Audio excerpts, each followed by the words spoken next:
अस्सलाम वालेकुम नाज़रीन, मैं हूं ज़ैन मदनी हुसैनी और आप देख रहे हैं सिटी न्यूज़ नेटवर्क का डिजिटल मीडिया। थिएटर सुधारने के लिए जो है वो हुकूमत पंजाब ने बड़े अहकामात जो है वो जारी किए। बहुत सारी जो है वो कोशिशें की, जिसके बाद ज़िम्मा उठाने में जो सबसे अहम किरदार अदा किया वो स्टेज, टीवी और फ़िल्म के नामवर अदाकार नसीम विक्की ने किया।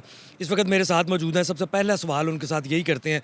3 महीने का वक्त दिया था, 3 महीने आप लोगों ने बड़ा अच्छा काम किया।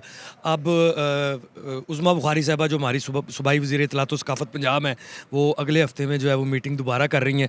क्या रिस्पॉन्स आप देख रहे हैं कि उनकी जानिब से मिलेगा? देखिए, मैं तो बहुत इस बात पे खुश हूँ कि थिएटर जो है वो अपनी उस शक्ल में वापस आ गया जिससे फ़हाशी, उरयानी, वल्गैरिटी निकल गई। अब एक अगली जो कोशिश है वो ये है कि ड्रामा जो है वो मतलब एक्ट वाइज़, स्क्रिप्ट वाइज़ और एक ऐसी कहानी वाइज़ सब जगह पे होना चाहिए। सिर्फ 1-2 जगह पे अभी हो रहा है। तो जहाँ-जहाँ भी थिएटर हो रहा है वहाँ पर ड्रामा होना जब शुरू हो जाएगा, अदाकारी होनी शुरू हो जाएगी, तो ड्रामे की एक पीक शक्ल आ जाएगी, जिसका ख्वाब अज़मा साहिबा ने देखा है। और मैं इस बात का उनको बहुत क्रेडिट देता हूँ कि उन्होंने सही टाइम पर सही एक्शन लिया और सही टाइम पे ऊपर उन्होंने मतलब जो एक चीज़ सोच रहे थे कि हमारे मुल्क के अंदर सकाफ़त की, कल्चर की क्या शक्ल होनी चाहिए। तो मैं उनको इस चीज़ की मुबारकबाद देता हूँ और मैं ये कहता हूँ तारीख़ में जब भी कभी सुनहरे हरूफ में नाम लिखा जाएगा तो वो अज़मा बुखारी साहबा का लिखा जाएगा कि उन्होंने आके थिएटर की शक्ल संवारी थी। तो ये इंशाअल्लाह ताला जिस डगर पे चल पड़ा है, तो अब मैं तो समझता हूँ कि थिएटर ने अपनी एक जो है ना वो साख संभाल ली है। अब इसके ऊपर दौड़ना बाकी रह गया है। नसीम विक्की को अगर थिएटर का पूरे पंजाब का हेड बना दिया जाए। नसीम विक्की एक राइटर भी है, डायरेक्टर भी है, प्रोड्यूसर भी है। नसीम विक्की 5 चीज़ें क्या करेगा? उसमें बेशक आपको सख्त से सख्त फैसले भी करने पड़े। 5 फैसले आप क्या करेंगे? सबसे पहली बात, जब किसी चीज़ को ठीक करना होता ना, उसमें से सख्ती ख़त्म करनी पड़ती है। सख्त फैसला नहीं करते। सख्ती जब करते हैं ना तो चीज़ें टूट जाती हैं। नंबर 1। नंबर 2 कि सबसे पहले मैं राइटर को तरजीह दूँगा कि राइटर का होना बहुत ज़रूरी है। फिर उसके बाद मैं डायरेक्टर को तरजीह दूँगा। जब डायरेक्टर अच्छा हो जाएगा, फिर उसके बाद मैं उन एक्टर को तरजीह दूँगा जिन्होंने उसके ऊपर परफॉर्म करना है। फिर उसके बाद जो ड्रामे का आपका सेट है, एनवायरनमेंट है, उसके ऊपर। फिर 5वें नंबर पर मैं उस प्रोड्यूसर को कहूँगा कि आप फाइनेंसर ना बने, प्रोड्यूसर बने, चीज़ों को प्रोड्यूस करके थिएटर की शक्ल बनाएं। इंशाल्लाह देखना थिएटर आपका किसी भी मुल्क की फ़िल्म से या किसी भी मुल्क के टीवी ड्रामे से अगर कम होगा तो मैं आपको अपने सर को नीचे कर दूँगा। आप जो करिएगा सज़ा दीजिएगा, मैं हाज़िर हूँ। एक वक़्त था नसीम विक्की, नरगिस की ख्वाहिश होती थी नसीम विक्की मेरे साथ काम करे, नासिर चिन्योटी मेरे साथ काम करे, इफ्तिखार ठाकुर काम करे। खुशबू की ख्वाहिश होती थी कि मैं नसीम विक्की की टीम में शामिल हो जाऊँ। मदिया शाह भी इस थिएटर इंडस्ट्री का हिस्सा रहीं, हिना शाहीन रहीं, रैम्बो साहिबा ने भी यहाँ पे काम किया। साहिबा भी एक वक्त की एक स्टार थी। कई ऐसे आर्टिस्ट होते थे जिनकी ख्वाहिश होती थी हम नरगिस के साथ काम करें, हम मदिया शाह के साथ काम करें, हम दीदार के साथ काम करें, हम उन एक्ट्रेसेस के साथ काम करें जिनके नाम पे टिकट बिकता था। आज वो दौर है कि आज ख्वाजा सराओं के नाम पे टिकट बिक रहा है। इसकी आप क्या वजह देख रहे हैं? देखिए, ये दुनिया के अंदर अल्लाह ताला का कानून है, हर किसी की बारी आती है। एक वक्त था जब पाकिस्तानी फ़िल्म का तूती बोलता था और पाकिस्तानी सॉन्ग जो थे वो एक सुपर हिट हुआ करते थे। फिर उसके बाद 90s के एरा के अंदर पाकिस्तान और इंडिया का मुकाबला हो गया। इधर से उनकी फ़िल्म, उधर से उनकी फ़िल्म, एक कॉम्पिटिशन चल रहा था, गाने आते थे। फिर उसके बाद आपकी फ़िल्म इंडस्ट्री बैठ गई, ठीक है? उसके बाद फिर टेलीविज़न ने जगह ले ली।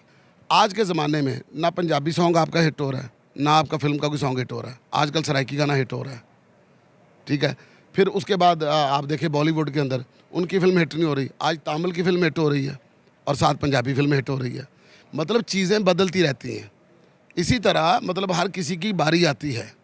वो अल्लाह ताला ने जिस तरह किसी को देनी है ना, वो हर बंदे ने मतलब देखो, आप इसमें कुछ कह नहीं सकते।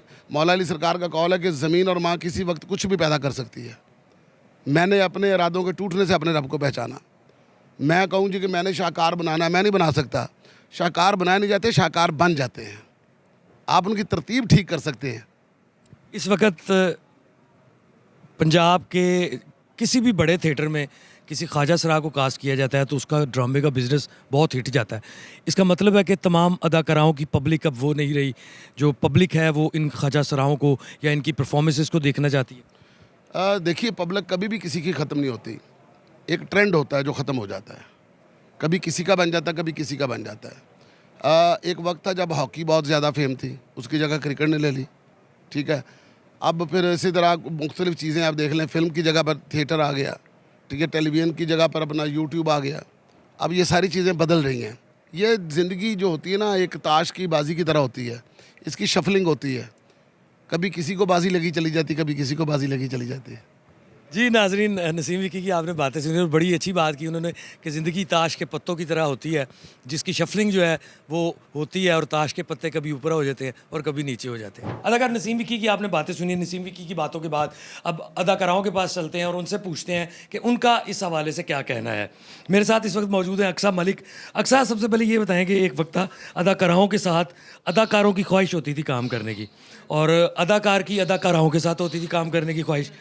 अब जो है वो ख्वाजा सरा जो है वो बूम पे आ गए हैं। इसका मतलब है अदाकाराओं की जो एक टाइम था वो ख़त्म हो गया। नहीं, बिल्कुल भी ख़त्म नहीं हुआ ना। देखें, अगर कोई ट्रांसजेंडर हमारे साथ काम कर रहा है तो वो एक ही कर रहा है, बाकी तो सारी फीमेल्स ही है ना। तो ये तो ना कहना कि अदाकारों का काम ख़त्म हो गया। हम लोगों का था, है और हमेशा रहेगा। अच्छा, दूसरा मुझे ये बताएं कि इतने महंगे महंगे अपना ड्रामे होते हैं और जो ख्वाजा सराओं को कास्ट किया जाता है वो इतने महंगे दामों में किया जाता है कि इतनी पेमेंट है जी, उसकी इतनी पेमेंट है, वो 10 लाख ले रहा है, वो 15 लाख ले रहा है। आप इस पर क्या कहेंगे? क्या वो ड्रामे का प्रोड्यूसर वो रिस्क जो है वो अपनी अदाकाराओं पे नहीं ले सकता? नहीं, हम पे भी लेते ही हैं, लेकिन ये है कि वो 1-2 वीक आते हैं, करते हैं। हम लोग तो कंटिन्यू करते हैं ना। तो वो कोई नया बंदा जब आता है या नहीं आके काम करता है, न्यू आर्टिस्ट काम करता है, तो उसको ज़रा प्रेफर करते हैं। और हमारी ऑडियंस भी इनको लाइक कर रही है, तो इसलिए प्रोड्यूसर भी फिर अफोर्ड कर रहे हैं ना। यानी इसका मतलब है आपने तस्लीम कर लिया कि पब्लिक जो है वो ख्वाजा सराओं को पसंद करती है। बिल्कुल कर रही है वो, मैं क्या, सब करते हैं। जी, अक्सा मलिक ने तो कह दिया कि ख्वाजा सराओं को जो है वो पब्लिक पसंद करती है, इसीलिए ड्रामा प्रोड्यूसर्स जो हैं वो उनको कास्ट करते हैं। वाकई दौर और वक्त जो है वो बदलता रहता है। पहले बॉलीवुड की फिल्में जो थी वो छाई हुई थी, लेकिन अब तमिल इंडस्ट्री की छाई हुई हैं।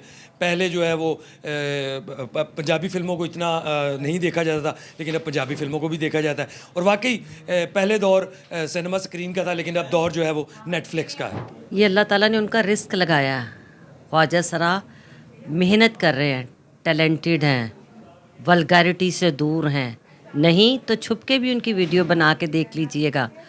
मैंने किसी से कुछ नहीं लेना, मैंने अपने खुदा को जान देनी है। यकीनन उनकी मेहनत रंग लाई है। ख्वाजा सरा हम में से ही हैं, इंसान हैं, और सबसे बड़ी बात है टैलेंटेड हैं। नहीं तो आइए और देखिए, नहीं तो आप खुद जाके देखिए। मैं आपको कहती हूँ छुप के देखिएगा कि जितनी वो इबादत करते हैं, जितना खुदा से डरते हैं, जितना अल्लाह के लिए वो बांटते हैं, आप और मैं तो तसव्वुर भी नहीं कर सकते। ये ऐसे नहीं, अल्लाह ताला ने इस वक्त पूरे पंजाब पे ख्वाजा सराहों का राज अल्लाह ताला ने किया। नहीं यकीन तो जाइए, पूरे पंजाब में देखिए इस वक्त हर थिएटर पे एक ख्वाजा सरा का राज ज़रूर है।